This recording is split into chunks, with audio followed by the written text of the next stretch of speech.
Kwame had once known happiness in its purest form. At 16, he often found himself reminiscing about the days when life was simple, warm, and full of love. His parents, Kofi and Mary, were hardworking, but no matter how exhausted they were from their daily struggles, they always made time for him. Back then, their small, cozy home in an average neighborhood was always filled with laughter.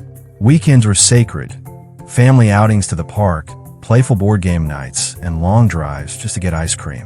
Kwame's father, a man of ambition and vision, always found time to bond with his son, teaching him the strategies of chess and video games, reveling in the joy of fatherhood.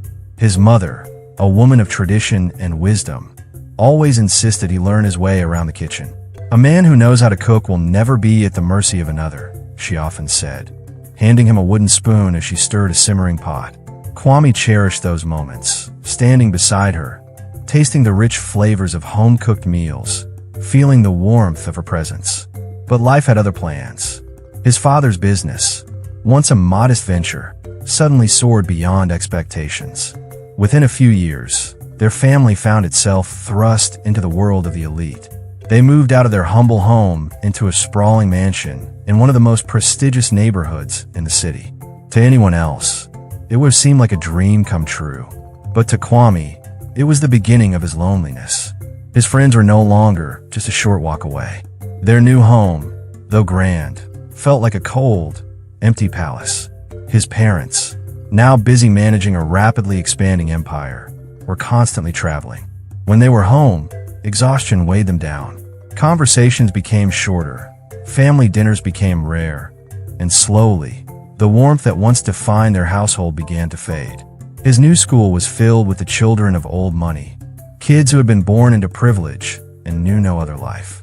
They spoke of vacations in Europe, wore designer clothes effortlessly, and carried themselves with the unshaken confidence of those who had never had struggle. Kwame, once so full of life and humor, suddenly felt like an outsider in his own world. His parents believed they were giving him the best, opportunities they had never had, but they failed to see what he had lost. He missed them. He missed his old life. And most of all, he missed feeling like he truly belonged. Kwame had found a peculiar routine. Every afternoon after school, he would sit on the steps of their mansion, watching life unfold beyond the iron gates of their home. He wasn't exactly waiting for anything or anyone. He just needed to feel like he was part of the world again. He watched people walk by, children playing, street vendors shouting out prices, and cars zooming past. It was his way of escaping the silence that engulfed his home. One afternoon, a sleek black car slowed down in front of their house. The engine purred for a moment before shutting off. Kwame looked up as the door opened, and out stepped a well-dressed woman. She was in her mid-50s, elegant and poised, her jewelry subtle yet exuding wealth. He recognized her immediately, Mrs. Nana Minsa, their next-door neighbor. She approached him with a warm but inquisitive smile. "Young man, I've seen you here many times," she said, her voice smooth and confident. "You always look lost in thought. What's on your mind?" Kwame hesitated, unsure if he should answer honestly, but something about her presence was comforting. "I don't know," he admitted. "It's a big house, but it feels so empty. My parents are always away, and I don't really have anyone to talk to. It's lonely." Mrs. Mince's expression softened. "I know how that feels," she said, nodding slightly. "Loneliness is a cruel thing." Kwame looked up at her, curiosity piqued. He asked, "But you have everything. You're rich, and you probably have a lot of people around you."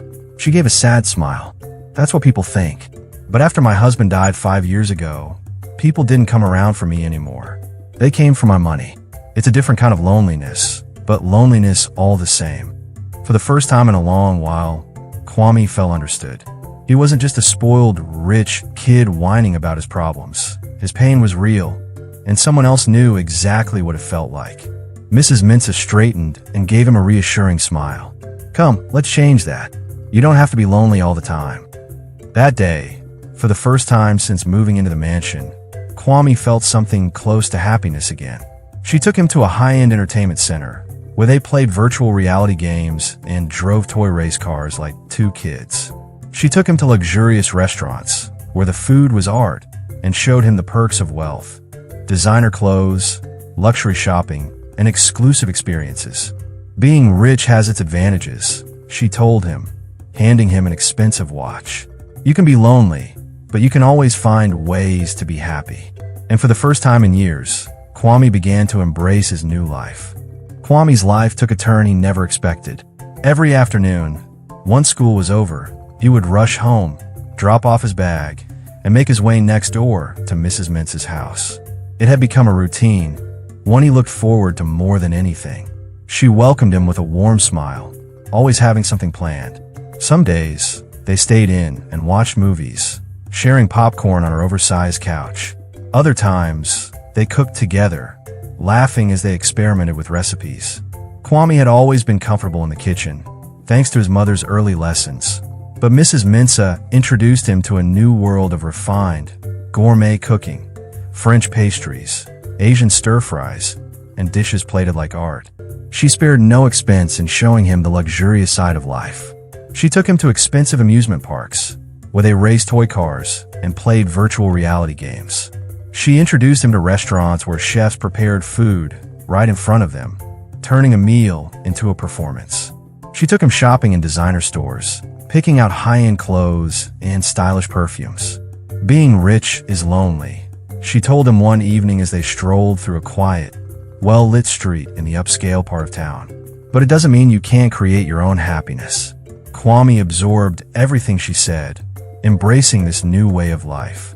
He learned to walk with confidence, to carry himself like someone who had belonged to wealth all his life. And it worked.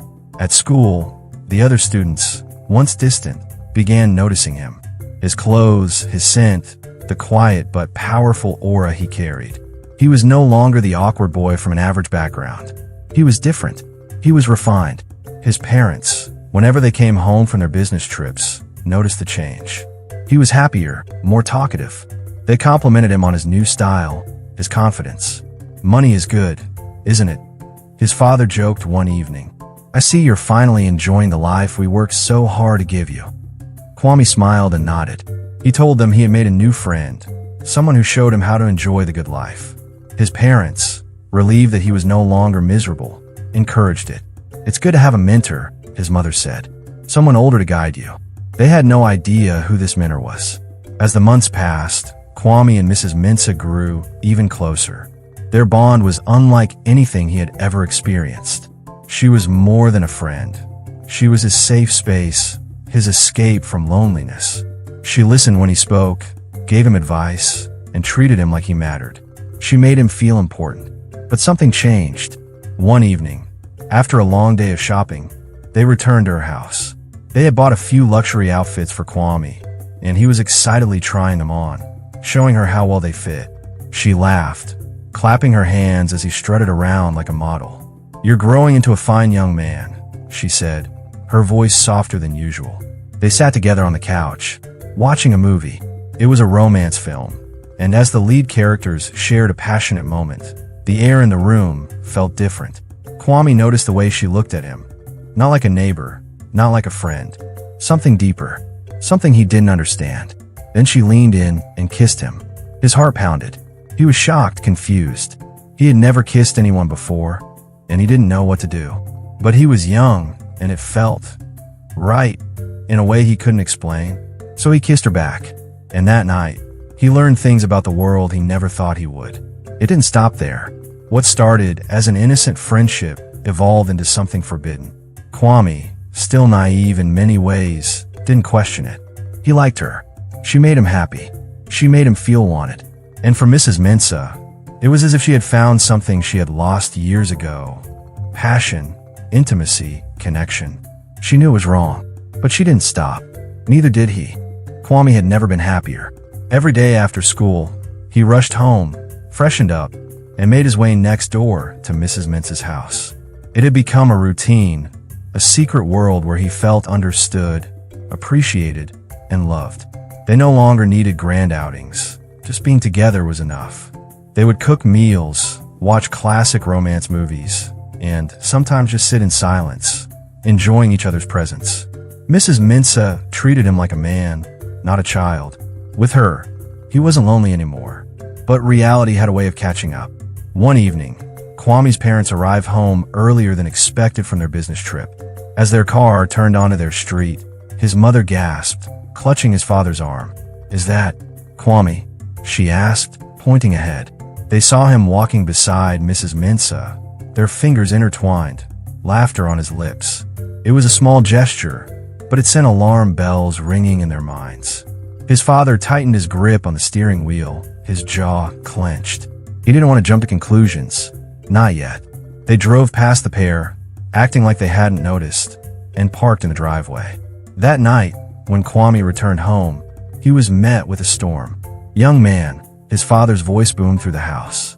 Kwame flinched but walked into the living room, where his parents stood with furious expressions. "Where were you?" his mother asked, her voice barely containing her rage. "At a friend's place," Kwame answered, trying to stay calm. His father stepped forward. "Don't lie to me, boy. Was it your friend we saw you with? That old woman?" Kwame's heart pounded. "Yes, she's my friend. She makes me happy." His mother's eyes widened. "Happy? Do you even hear yourself? She's too old to be your friend, Kwame. And why was she holding your hand like that?" "She cares about me," he shot back. "She's the only one who does. Where are you when I need you? Who do I talk to when I'm alone in this big house? Who checks on me? Not you." His parents were taken aback. They had never heard him speak with such anger, such raw emotion. "I take care of myself. I wake up alone, eat alone, go to school alone, and sleep alone. And now you want to tell me who I can and can't be with?" His voice cracked. "You never hear. You don't get to act like parents now." His father exhaled sharply. "We're doing all this for you, Kwame. Everything. This house, your future, our sacrifices, it's for you. But I didn't ask for any of this. I just wanted my family back." Then, in his frustration, he slipped. "She loves me. We love each other." Silence. His mother's hands trembled, her face pale with horror. His father's expression twisted into fury. "Go to your room. Now." Kwame had never seen his father so angry. For the first time, he was scared. He stormed off, slamming the door behind him. His parents, meanwhile, shared a knowing glance. They needed to act. And so they did. The following morning, chaos erupted. Kwame woke up to hushed, but urgent voices coming from downstairs. He tiptoed to the staircase and listened. His parents were speaking to police officers. "We want her arrested," his father said firmly. "She took advantage of our son." Kwame's blood ran cold. He dashed down the stairs. "No, you can't do this." His mother turned to him, eyes red from crying. "She manipulated you, Kwame. You don't understand it now, but one day you will." "You're ruining my life," he shouted. "She's the only person who's been there for me." But it was too late. That afternoon, Mrs. Mensah was taken into custody. She said nothing, just stared ahead as the police escorted her away. But Kwame knew it wasn't over, and he was right. Within hours, her lawyers sprang into action. She was released on bail almost immediately. Then, she paid a visit to his parents. "You want to play this game?" she said coolly. "Fine, but know that I have just as much power as you do." His parents were taken aback. She continued, her voice dangerously calm. "What I did was wrong, but you know Saints either. You left your child alone for months at a time. That's negligence. I can take you to court for that." They blanched. They knew she was right. As much as they hated what had happened, they also knew a legal battle with her could destroy their reputation. "Drop the charges," she said, her tone leaving no room for argument. "And I'll disappear from his life forever."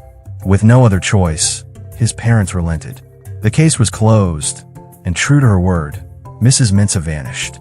She sold her house and moved away, cutting off all contact with Kwame. He tried to find her, but she was gone. He was heartbroken. His parents, realizing how much damage they had done, adjusted their lives. They stayed home more often, made an effort to be present. They took him to therapy, but to Kwame, it wasn't necessary. He hadn't been abused. He had been in love. And now he was just empty. Over time, he healed. It wasn't immediate, nor was it easy. But little by little, the emptiness she left behind became less suffocating. At first, he found himself searching for glimpses of her, passing by familiar places they had visited, hoping to see her car in the distance. But she was truly gone, just as she had promised. With time, He learned to embrace his new world. He made friends his own age, not just acquaintances, but real friends who brought laughter and adventure back into his life. He found joy in things he had once overlooked: late-night talks, school events, spontaneous outings that reminded him of the fun he once shared with her. And though the void never fully disappeared, it no longer defined him. He grew closer to his parents as well. Perhaps they sensed what he had lost, or maybe they finally realized how much they had neglected him. Their business trips became less frequent, their presence at home more intentional. They no longer just asked about school. They asked about his thoughts, his dreams, his life. And for the first time in a long while, he allowed himself to let them in. He never forgot Mrs. Mensa, but eventually, the pain dulled. The memories of their time together no longer haunted him. Instead, they became lessons, fragments of a past that shaped him in ways no one else could understand.